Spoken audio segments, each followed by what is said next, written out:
पवारांच्या राष्ट्रवादीचे जयंत पाटील आणि प्रफुल्ल पटेल, सुनील तटकरे यांची वर्षावर बैठक। मुख्यमंत्री फडणवीसांसोबत तिन्ही नेत्यांमध्ये जवळपास तासभर चर्चा। पवारांची राष्ट्रवादी एनडीए सोबत जाणार असल्याच्या चर्चांमुळे जयंत पाटील आणि फडणवीसांच्या भेटीला महत्त्व। भाजप प्रणित एनडीए सोबत जाण्यासाठी पवारांच्या राष्ट्रवादीत हालचाली। जयंत पाटलांच्या नेतृत्वात झालेल्या बैठकीत 9 आमदारांचा एनडीए सोबत जाण्यास कल। सूत्रांची माहिती, शरद पवार अंतिम निर्णय घेणार। दिल्लीत उपमुख्यमंत्री शिंदेंसह फुटीर खासदारांची शहांसोबत बैठक। शहांच्या निवासस्थानी 45 मिनिटे खलबतं। केंद्राकडून विकास कामांसाठी निधीचं आश्वासन। मतदारसंघातील विकास कामांना गती मिळणार। शहांच्या भेटीनंतर शिंदेंची प्रतिक्रिया। केंद्रात शिंदेंच्या शिवसेनेला एक कॅबिनेट आणि एक राज्यमंत्रीपद मिळणार। श्रीकांत शिंदेंच्या वाट्याला कॅबिनेट मंत्रीपद येण्याची शक्यता। राज्यमंत्रीपदासाठी फुटीर खासदारांमध्ये रस्सीखेच। सूत्रांची माहिती। राष्ट्रवादीचा अर्थ खात्याबाबत दावा कायम। पक्षाचे प्रमुख नेते लवकरच मुख्यमंत्री फडणवीसांची भेट घेणार। महायुतीत अर्थ खातं राष्ट्रवादीच्या वाट्याला, ते पुन्हा मिळावं अशी विनंती करणार। सूत्रांची माहिती। सुनेत्र पवारांच्या पक्षातील राष्ट्रीय अध्यक्षपदाला पक्षातूनच आव्हान। पक्षाचे राष्ट्रीय सचिव सच्चिदानंद सिंग यांनी वकिलामार्फत नोटीस पाठवली आहे। पुन्हा निवडणूक घेण्यासह कार्यकारिणीची यादी रद्द करण्याची मागणी करण्यात आली आहे। सुनेत्र पवारांची निवड नियमांप्रमाणे झाली आहे। कायदेशीर सल्ला घेऊन सच्चिदानंद सिंग यांच्या नोटीसला उत्तर देणार। राष्ट्रवादीचे प्रदेशाध्यक्ष सुनील तटकरेंचं वक्तव्य। ठाकरे सेनेच्या संसदीय पक्षाकडून फुटीर खासदारांना पत्र। शिंदे सेनेत विलीन झाल्याचं बातम्यांच्या माध्यमातून समजल्याचा पत्रातून दावा। शिंदे सेनेत विलीन झाल्याचं चित्र निर्माण केल्याचा मांडला मुद्दा।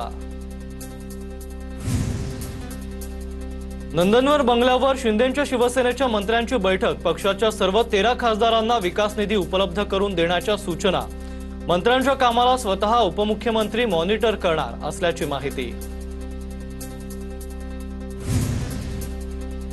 ऑपरेशन थांबणार नाही, बीएमसी नगरसेवकांचा उल्लेख करत सामंतांचं विधान। मवियाच्या आमदारांचा शिंदेंच्या नेतृत्वावर विश्वास, सामंतांचं वक्तव्य। नाशिकमधील 15 नगरसेवकांना मातोश्रीवर बोलावलं। ऑपरेशन टायगरच्या चर्चेच्या पार्श्वभूमीवर उद्धव ठाकरे बैठक घेणार। 10 ते 12 नगरसेवक शिंदेंच्या सेनेच्या संपर्कात असल्याच्या चर्चेनंतर ठाकरे अलर्टवर। राष्ट्रवादीकडून धनंजय मुंडे, सुनील शेळके यांची मंत्रिपदी वर्णी लागण्याची शक्यता। विदर्भातून राजू नवघरेंना मंत्रिपदाची शक्यता। राष्ट्रवादीकडून काही मंत्र्यांना डच्चू मिळण्याची शक्यता। सूत्रांची माहिती।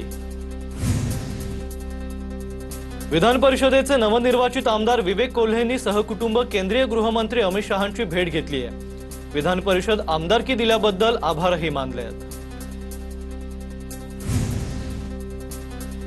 पुण्यात तानाजी सावंतांच्या उपस्थितीत ठाकरे गटाच्या संघटकांचा शिंदेंच्या शिवसेनेत प्रवेश। पिंपरी चिंचवडच्या ठाकरेंच्या कार्यकर्त्यांचाही पक्षप्रवेश।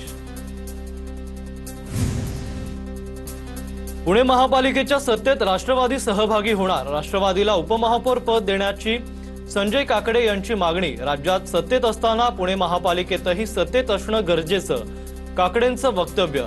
तर संजय काकडेंनी त्यांचं वैयक्तिक मत व्यक्त केलं। सुनील टिंगरेंची प्रतिक्रिया। उद्धव ठाकरेंनी रामरक्षेची 2 पानं तरी वाचून दाखवावीत। मुख्यमंत्री फडणवीसांचा टोला। राम मंदिर दानचोरी प्रकरणाविरोधात 18 तारखेला ठाकरेंचं नागपुरात रामरक्षा पठण आंदोलन होणार। हिंदुत्वाचा कितीही आव आणला तरी त्यांच्याकडे हिंदुत्व राहिलं नाही। बाळासाहेबांचे विचार सोडले तेव्हाच त्यांचं हिंदुत्व संपलं। शिंदेंचा ठाकरेंवर हल्लाबोल। तर फोडाफोडीशिवाय शिंदेंना दुसरं काम काय, राऊतांची टीका। ठाकरेंकडून रामरक्षा पठणानंतर नागपुरात भाजपा महायज्ञ करणार।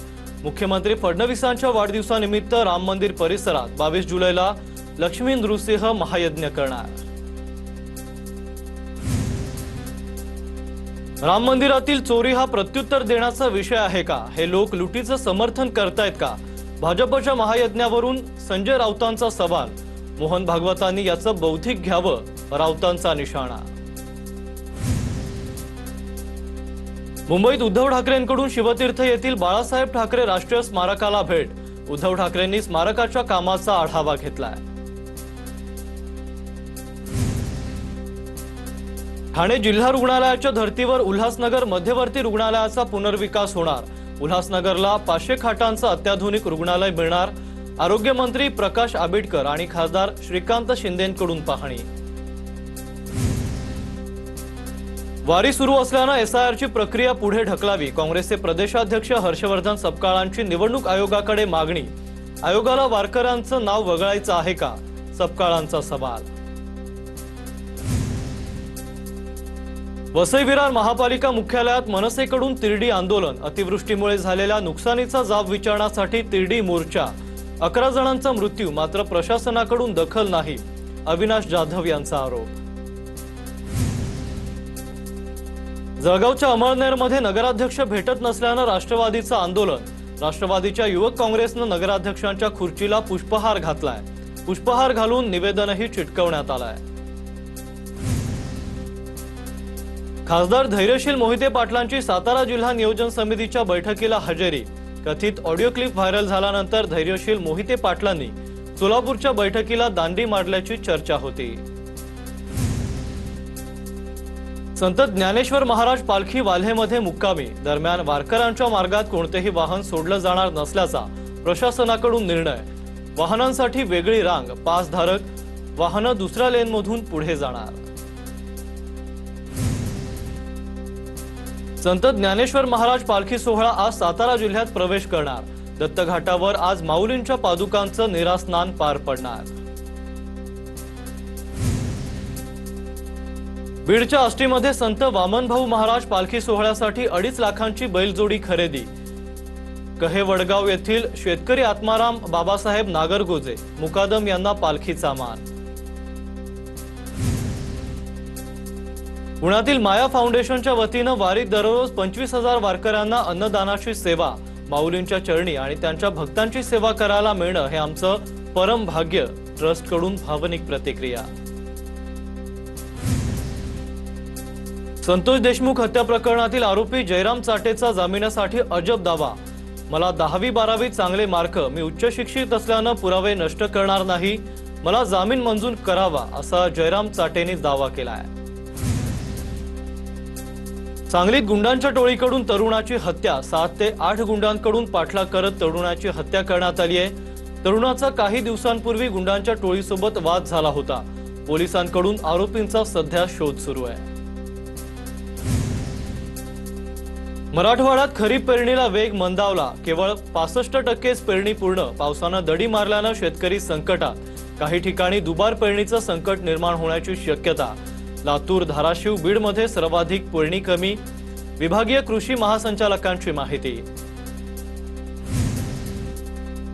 अमरावती जिल्ह्यात पावसाची दडी. पाऊस थांबल्यामुळे शेतकरीही चिंताग्रस्त. धरणांमध्येही पुरेसा साठा नसल्यानं पाणी टंचाईचं सावट निर्माण. अशी स्थिती राहिल्यास संभाव्य पाणी टंचाईला नागरिकांना सामोरं जावं लागण्याची शक्यता. हिंगोली जिल्ह्यात 90% पेरण्या पूर्ण. मात्र पाऊस नसल्यानं पिकं सुकून जात आहेत. कपाशी जगवण्यासाठी महिला शेतकऱ्यांची बादलीनं पाणी घालण्याची धडपड. वाशिम जिल्ह्यात सोयाबीनच्या 1135 वाणाच्या बोगस बियाणांमुळे शेतकऱ्यांना दुबार पेरणी. गेल्या 9 दिवसांपासून पावसानं दडी मारल्यानं दुबार पेरणीची पिकंही धोक्यात. शेतकऱ्यांवर आता तिबार पेरणीचं संकट ओढावलंय.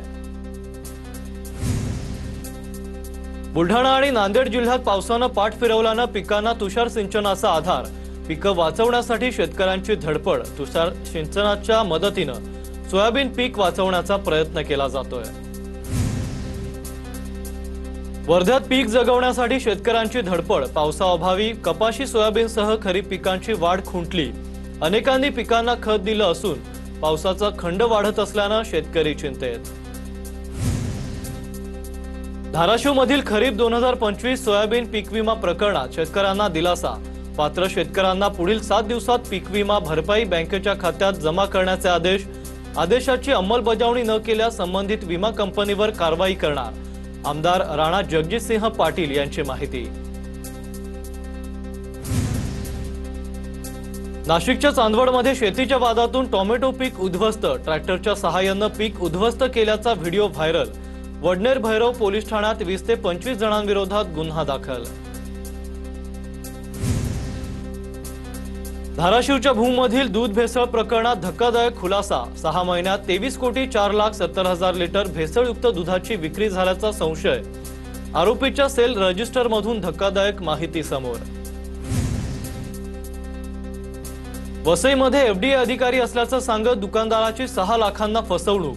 मोरबी फरसाण मार्टच्या दुकानदाराची फसवणूक करण्यात आली आहे। 7 आरोपींविरोधात पोलीस ठाण्यात गुन्हा दाखल।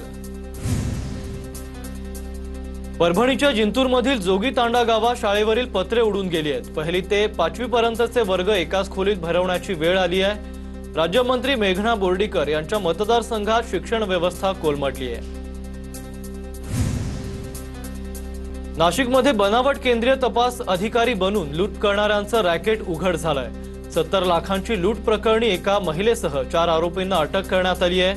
आरोपींकडून 55 लाखांची रोकड, सरकारी दिवा असलेली कारसह सरकारी शिक्केही जप्त करण्यात आले आहेत। साताराच्या वर्धनगड घाटात तोतया पोलीस बनून वारकरी आणि प्रवाशांची लूट। 7 तोतया पोलिसांच्या टोळीला अटक करण्यात आली आहे। सांगली कोल्हापूरमधील 4 पुरुष तर 3 महिलांना अटक करण्यात आली आहे। भंडारामध्ये धावत्या स्विफ्ट कारवर झाड कोसळलंय। शहरातील जेल रोड मार्गावर ही घटना घडली आहे। सुदैवानं मोठी दुर्घटना टळली। कारमधील 4 जण किरकोळ जखमी।